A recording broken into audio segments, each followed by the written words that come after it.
साथियों नमस्कार। आप सभी का स्वागत है आपके इस चैनल देसी लल्लन टॉप यूट्यूब चैनल पर। साथियों, आज एक खबर लेकर आया हूं आप लोगों के समक्ष, आप लोगों की जागरूकता के लिए। सहारा से वो कौन से माध्यम हो सकते हैं जिनसे हमें भुगतान प्राप्त हो सके। साथियों,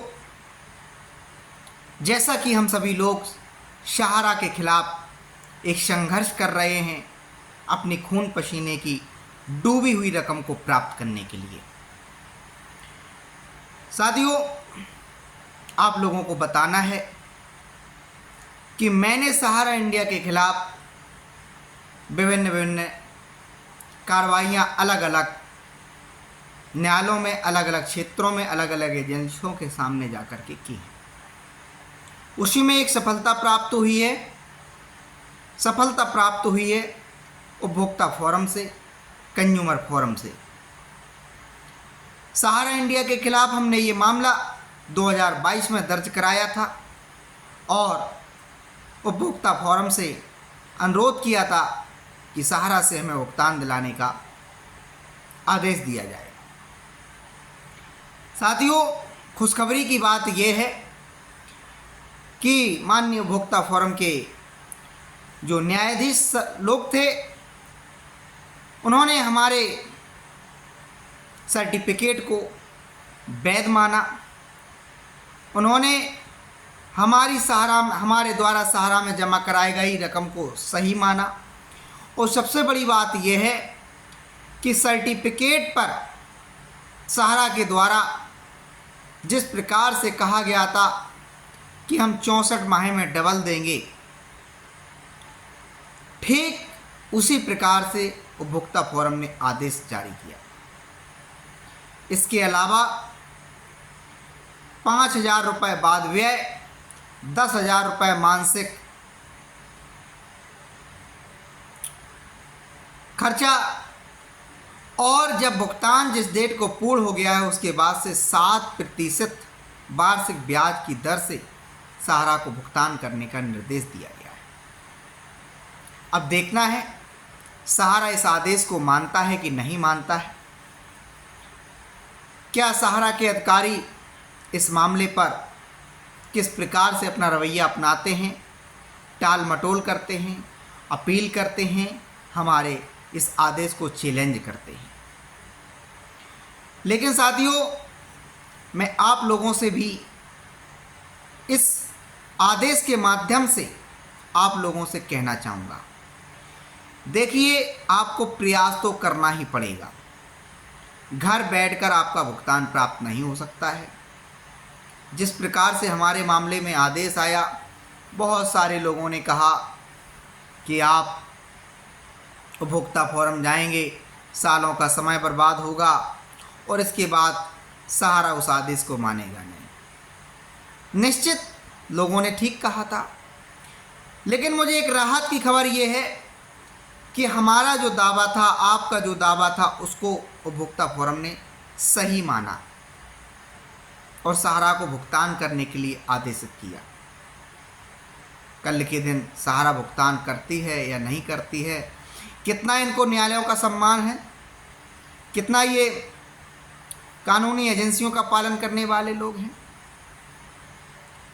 देखने का, समझने का ये मौका भी मिलेगा। और जो आगे की जो प्रक्रिया हम करेंगे वो भी आप लोगों को अवगत कराएंगे। इससे होगा क्या? जब सहारा आदेश मानेगा नहीं तो भुगतान मिलेगा कैसे? इससे होगा ये, हमारे हाथ में वो उपभोक्ता फोरम की आदेश की जब वो कॉपी होगी, उस कॉपी को हम सहकारिता मंत्रालय को भेजेंगे, सेंट्रल रजिस्ट्रार को भेजेंगे और बताएंगे कि आपके पास जो 5,000 करोड़ रुपए है उसमें से हमें भुगतान दीजिए। हमारे दावे को उपभोक्ता फोरम ने जांच किया, पड़ताल किया और पाया कि इनके वैध दस्तावेज हैं, वैध कागज हैं, इनको भुगतान दिया जाना चाहिए। इससे ये होगा, जो सेंट्रल रजिस्ट्रार अभी सहारा रिफंड पोर्टल पर खेल खेल रहे हैं कि किसी का हस्ताक्षर मैच नहीं कर रहा, किसी का फ़ोटो मैच नहीं कर रहा, किसी का नाम मैच नहीं कर रहा, किसी का अमाउंट मैच नहीं कर रहा, किसी के सर्टिफिकेट पर सहारा के अधिकृत केंद्रों द्वारा स्टाम्प नहीं लगाए गए, दस्तखत नहीं किए गए। विभिन्न विभिन्न प्रकार की जो समस्याएं आ रही हैं और एक तरीके से कहें भुगतान न देने का बहाना ढूंढा जा रहा है। ऐसे में एक अंकुश लगेगा और इसमें आप लोग ध्यान रखें, जब भी उपभोक्ता फोरम में मुकदमा डालें, सिविल न्यायालय में मुकदमा डालें या स्थायी लोक अदालतों में मुकदमा डालें, हाई कोर्ट जाएं, सुप्रीम कोर्ट जाएं, ध्यान रखें इस बात का, सेंट्रल रजिस्ट्रार को जरूर पार्टी बनाएं। साथियों, दूसरी खबर पे, दूसरी बात पे आते हैं। दूसरी बात यह है कि ईडी के एक्शन से सहारा इंडिया के जो शीर्ष प्रबंधन के अधिकारी अपने आप को तानाशाह समझते थे, उनको एहसास हुआ है कि इस देश के लोगों से यदि आप लड़ेंगे तो लोग आपको छोड़ने वाले नहीं हैं। लोग आपको वो सजा दिलवाएंगे जो भारत के इतिहास में आपको मिली नहीं होगी। तीसरी बात पे आते हैं। जो सहारा शहर लखनऊ में बसा हुआ है, उसमें एलडीए के द्वारा 1995 में 100 एकड़ ज़मीन सहारा हाउसिंग को दी गई थी, उसकी लीज कैंसिल कर दी गई। 30 वर्षों के लिए दी गई थी, लीज का पालन नहीं किया। सहारा समूह का जिस प्रकार से हम सभी लोग रवैया जानते हैं, इनको मामले को उलझाना, भटकाना, यही इनका रवैया है। इसके अलावा 1 से 70 एकड़ लखनऊ नगर निगम के द्वारा इनको भूमि दी गई थी।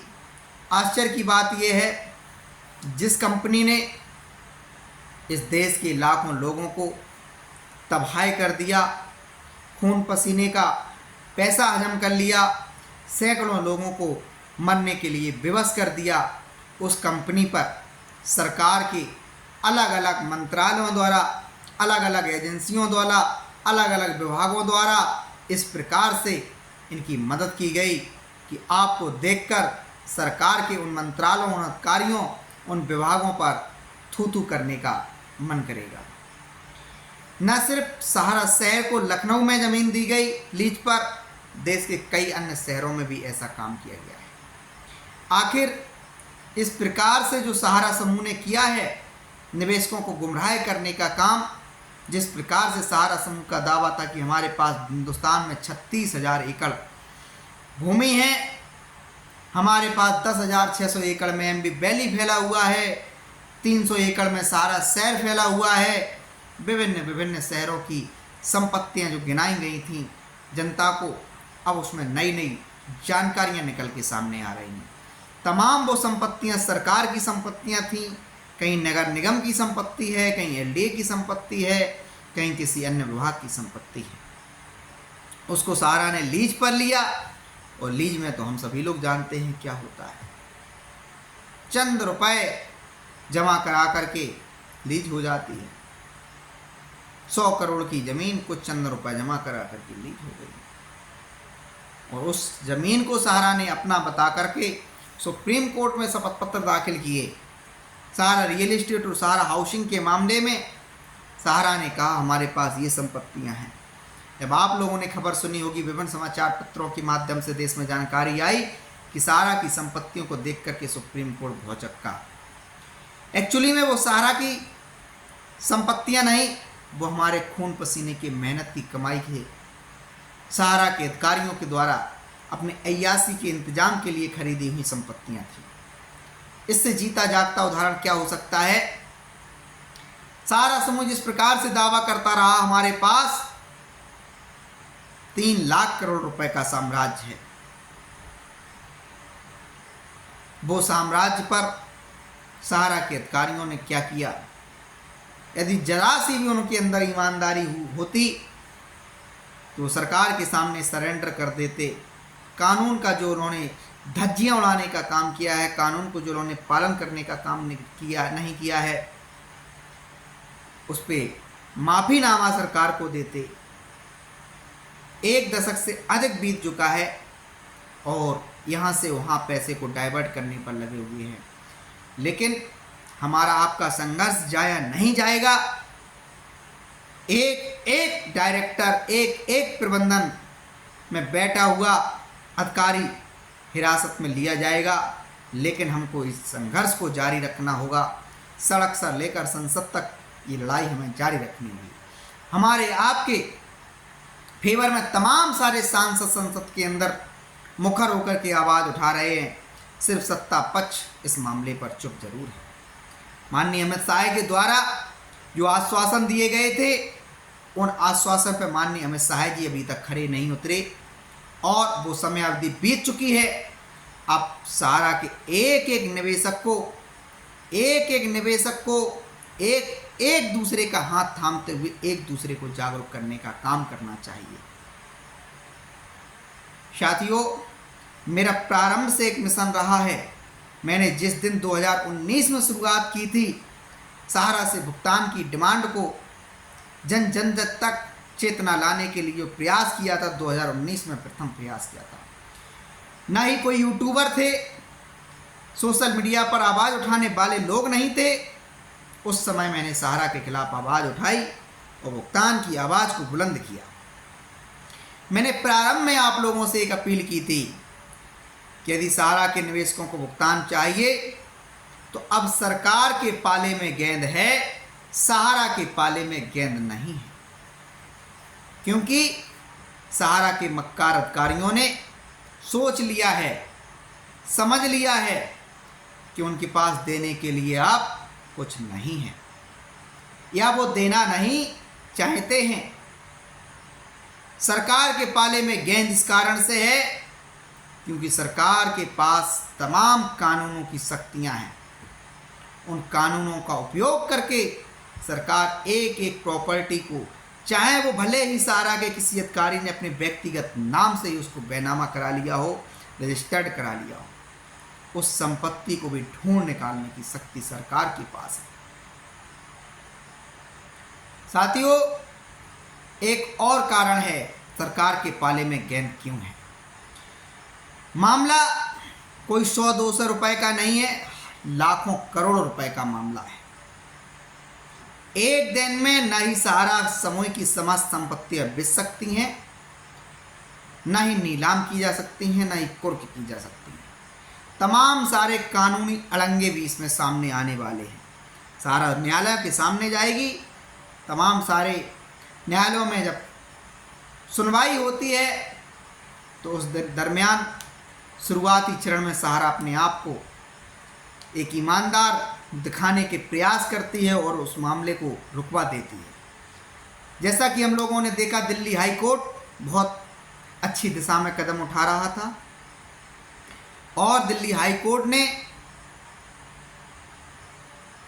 आदेश दिया कि सहारा के सोसाइटी के निवेशकों का वेरिफिकेशन किया जाए और इनका भुगतान दिया जाए। अंत में क्या हुआ, सहारा ने उस मामले को नोट प्रेस कर लिया और मामला खत्म। साथियों, लड़ाई बहुत तंगड़ी है, इस कारण से भी ये गेंद सरकार के पाले में है। सरकार, शुरुआत से मेरा कहना रहा है कि इस देश के अंदर हजारों योजनाएं इस देश के नागरिकों की भलाई के लिए चला रही है और लाखों करोड़ों रुपए का दुरुपयोग भी उन योजनाओं के माध्यम से भी हो रहा है। तो ये भी एक योजना ही है। हमारे अपने देश के नागरिक हैं, मध्यम वर्गीय परिवारों का पैसा फंसा हुआ है, गांव में रहने वाले मजदूरों को, किसानों का, गांव देहात के रहने वाले लोगों का अधिकांश पैसा फंसा हुआ है। उनके जीवन भर की कमाई पूंजी फंसी हुई है। उस पैसे से उनके सपनों को पूरा किया जा सकता है, उनके बेटे की पढ़ाई में वो पैसा काम आ सकता है। तो सरकार एक योजना के तहत फंड जारी करे। मैं ये नहीं कह रहा हूं कि तो आप 2 लाख करोड़ रुपए का सीधा फंड जारी कर दें, 3 लाख करोड़ रुपए का फंड जारी कर दें। शुरुआती चरण में सरकार एक 25,000 करोड़ का, 50,000 करोड़ का, 1 लाख करोड़ रुपए का जो भी करना हो करे, और सहारा के एक एक निवेशक को भुगतान देना प्रारंभ करें। इधर जो सहारा की संपत्तियां हैं, कोई संपत्ति LIC को देने का काम करे, कोई इंडियन ऑयल को देने का काम करे, कोई संपत्ति किसी रेलवे के संस्थान को देने का काम करे, कोई संपत्ति सरकार की विद्युत कंपनियों का देने का काम करे। मैं समझता हूं सरकार फिर भी प्रॉफिट में रहने वाली है, फिर भी प्रॉफिट में रहने वाली है, क्योंकि जो संपत्तियां हैं वो बहुमूल्य बेशकीमती संपत्तियां हैं, इसमें कोई दो राय नहीं है। MB वैली सिटी को सरकार सजा दे, संवार दे, तो भारत का एक बहुत दिव्य शहर होगा, भव्य शहर होगा, अद्भुत शहर होगा, जिसके अंदर सारी फैसिलिटीज सरकार व्यवस्थित कर सकती है, क्योंकि सहारा ने बहुत सारी व्यवस्था वहाँ बहुत कायदे से बनाई थी। कानूनी पचड़ों के कारण वो व्यवस्थाएं फेल हो गई हैं। इसके अलावा सहारा के पास नकदी भी प्राप्त होगी यदि एक एक कार्यालय की जांच कर ली जाए। मैंने बार बार आप लोगों से अपील की है, ED से, CBI से, सहकारिता मंत्रालय से, वित्त मंत्रालय से, PMO से, राष्ट्रपति कार्यालय से, जब भी गुहार लगाने जाइए, जब भी उनको पत्र भेजिए, उसमें कहिए यदि सटीक जानकारी करना है तो इनके जितने भी रीजनल कार्यालय थे, जोनल कार्यालय थे, उनके डॉक्यूमेंट को जब्त करने का काम कीजिए, उनकी तहकीकात करने का काम कीजिए। पूरा खेल सामने आ जाएगा कि सहारा समूह ने आखिर किया तो क्या किया। साथियों, इसके अलावा एक और खुशखबरी वाली बात बताएंगे। खुशखबरी इसलिए कहेंगे क्योंकि आपका ये मुद्दा जीवंत है, मरा नहीं है। तमाम सारी चिटफंड कंपनियों में लोगों को लूटा गया, तमाम सारी नॉन बैंकिंग कंपनियों में लोगों को लूटा गया, तमाम सारी सोसाइटियों का पैसा लोगों को नहीं मिल रहा है, लेकिन उनकी कोई मार्केट में आवाज़ उठाने वाला नहीं है। कम से कम सहारा का एजेंट और सहारा का निवेशक, भले ही वो चंद लोग प्रयास कर रहे हैं, लेकिन संघर्ष करने का प्रयास कर रहे हैं, लड़ाई लड़ने का प्रयास कर रहे हैं, सरकार को चेताने का प्रयास कर रहे हैं। यूपी में चेताया भी। यूपी ने सहारा के निवेशक ने एक मुहिम चलाई कि हम नोटा में वोट नहीं देंगे, क्योंकि वो बहुत ज़्यादा नरेंद्र मोदी जी की योजनाओं से, योगी जी की योजनाओं से प्रभावित थे, लेकिन साथ ही उनको अपने जीवन की पूंजी की भी चिंता सता रही थी। ऐसा नहीं है लोगों ने इस देश में, इस प्रदेश, उत्तर प्रदेश के अंदर योगी जी और मोदी जी के खिलाफ वोट किया है। उत्तर प्रदेश की जनता ने अपना पैसा प्राप्त करने के लिए, भुगतान में प्राप्त करने के लिए अपना वोट किया है। अन्य प्रदेशों की जनता ने एक गलती की है, उन्होंने नोटा पर वोट देने का काम किया। उत्तर प्रदेश की जनता ने क्या किया? स्थानीय MP के खिलाफ वोट देने का काम किया। किसी भी क्षेत्र में MP बना रहा, उसने अपने स्थानीय MP, एक मिशन था यूपी के सहारा निवेशकों का कि हमें अपने वोट को बर्बाद नहीं करना है। सरकार को एहसास दिलाना है कि हम जो भी हमारे यहाँ स्थानीय, चाहे वो समाजवादी पार्टी का हो, कांग्रेस का हो, बहुजन समाजवादी पार्टी का हो, इस टाइप का लोगों का मिशन बना हुआ था। मैं अपने इस वीडियो के माध्यम से इस देश की समस्त जनता, समस्त नागरिकों से अपील करूंगा, यदि आपके अपने किसी मित्र, दोस्त, व्यवहारी और अपने रिश्तेदार का पैसा सहारा के अंदर फंसा हुआ है, तो आप कुछ नहीं कर सकते, तो आप उनका वोट के माध्यम से तो एक सहयोग कर सकते हैं। आप अपना वोट बर्बाद मत कीजिए, नोटा पर मत दीजिए। आपके यहाँ जिस पार्टी का MP हो, जिस पार्टी का MLA हो, जिस पार्टी का आपके यहाँ नगर पालिका में सदस्य हो, नगर निगम में सदस्य हो, उस पार्टी के वर्तमान निर्वाचित प्रतिनिधि के खिलाफ, आप निर्वाचित व्यक्ति के खिलाफ आप मतदान करने का काम कीजिए। सहारा के निवेशक की समस्याओं का ये बहुत बड़ा समाधान होगा। बिहार से बहुत अच्छी खबरें आ रही हैं। बिहार का निवेशक बहुत मजबूती से संघर्ष कर रहा है। बिहार के सांसदों ने भी इस मुद्दे को बहुत अच्छे तरीके से संसद के अंदर उठाने का काम किया है। पप्पू यादव का नाम आया, सुदामा प्रसाद जी का नाम आया। इसके अलावा साथियों, आप लोगों से मैंने एक और डिमांड कर रखा है। वो डिमांड ये है कि आप लोग प्रत्येक दिवस 10 मिनट जरूर सहारा के निवेशकों से भुगतान प्राप्त करने के लिए कार्य कीजिए। वो 10 मिनट में आपको क्या करना है? आप कुछ नहीं कर सकते तो एक अपना वीडियो शूट कीजिए, वीडियो बनाइए, इंस्टाग्राम पे, फेसबुक पर, व्हाट्सएप पे, तमाम सारे ग्रुपों में, और लोकसभा की वेबसाइट पर, राज्यसभा की वेबसाइट पर, अपने विधान परिषद विधानसभा की वेबसाइट पर जाते हुए अपने MP MLA का नंबर निकाल के व्हाट्सएप उनको कर दीजिए, मेल उनको कर दीजिए। सेकंड, आपको करना है पत्र भेजना है।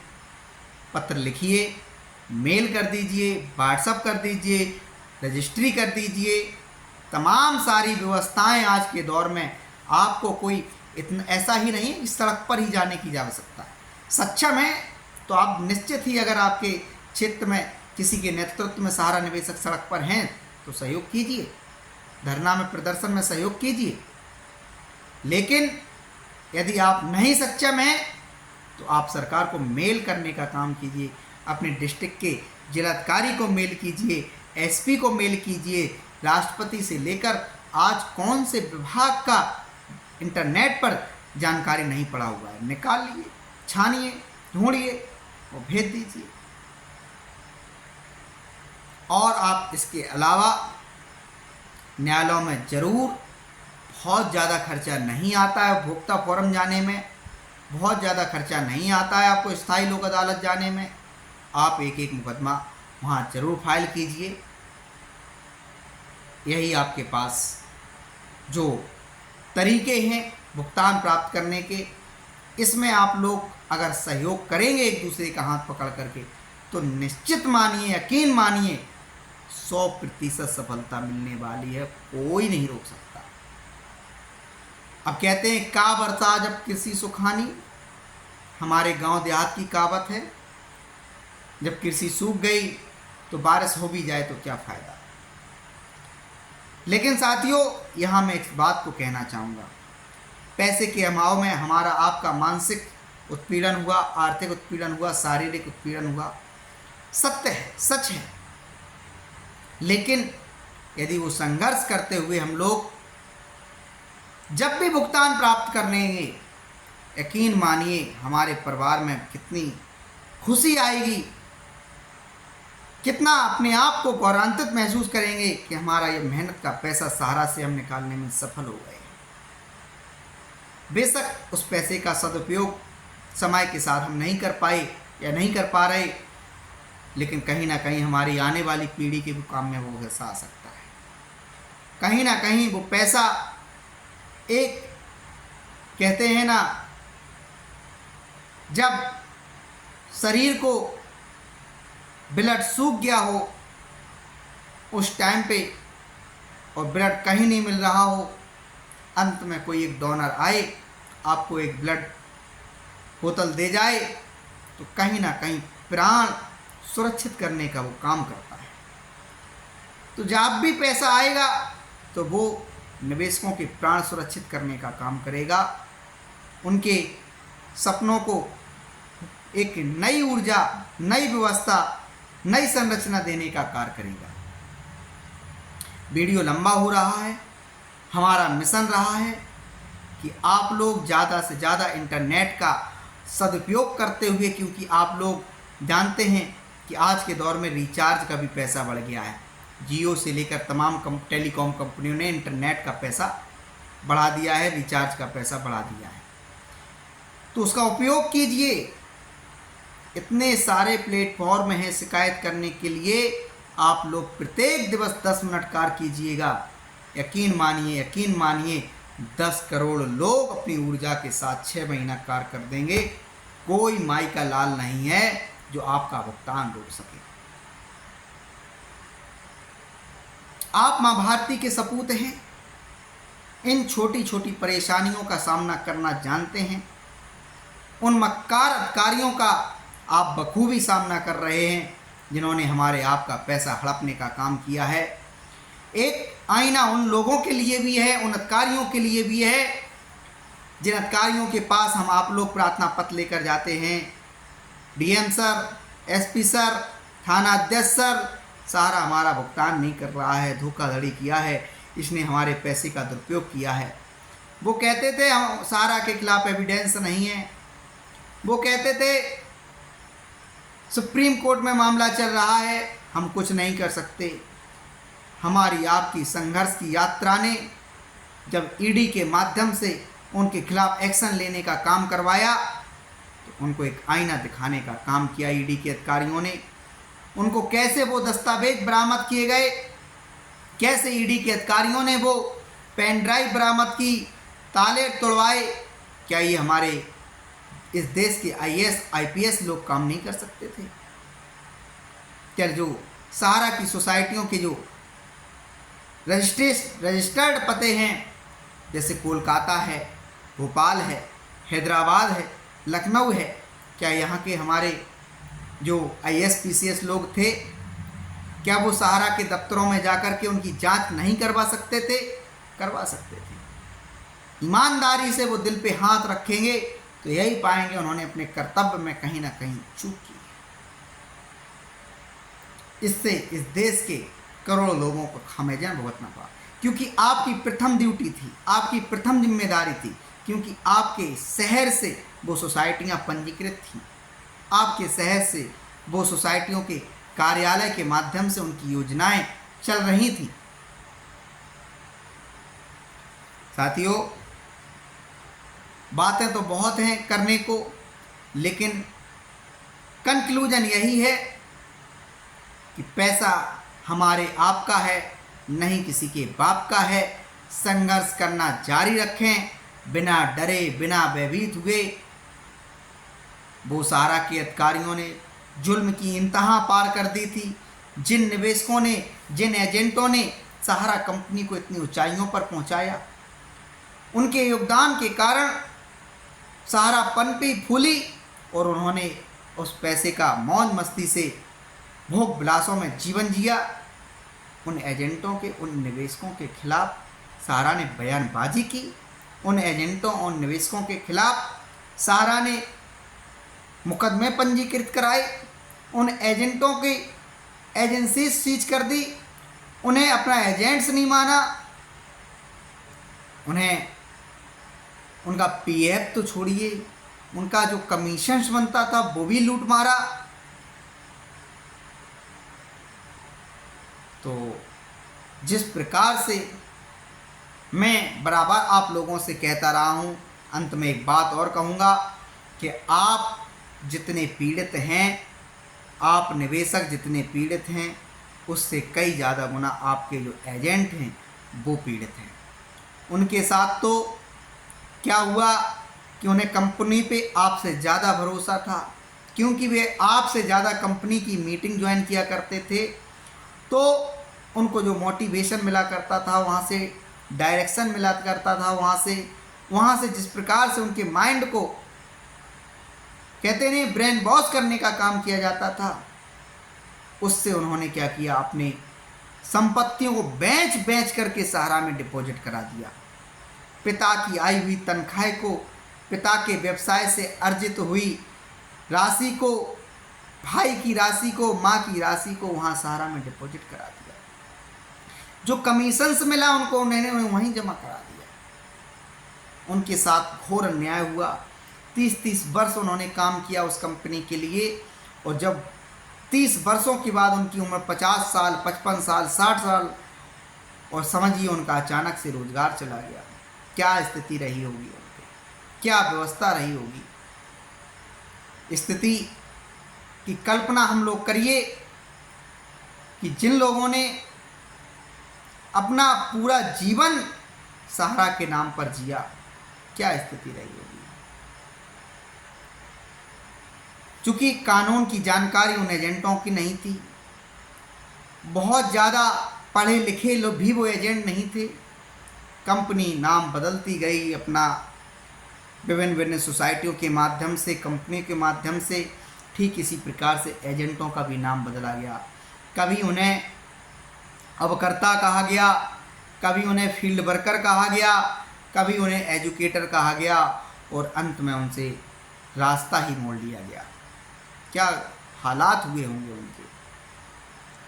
साथियों, कन्हैया कुमार की भी बिहार में मैंने आवाज़ सुनी। वो भी सहारा के निवेशकों के लिए प्रयास कर रहे हैं। उन्होंने कहा हम सहारा के निवेशकों के साथ खड़े हुए हैं। इधर अभय देव शुक्ला यूपी में डंका बजा रहे हैं, सहारा के निवेशकों के लिए संघर्ष कर रहे हैं। यहाँ मध्य प्रदेश में नीरज शर्मा की आवाज़ आ रही है, और तमाम अलग अलग राज्यों से अन्य पार्टियों के जो स्थानीय पार्टी के नेता लोग हैं वो भी आपकी आवाज़ मिलाने का काम कर रहे हैं। लोहा गर्म है, चोट कर दीजिए, आपका भुगतान मिल जाएगा। Thank you.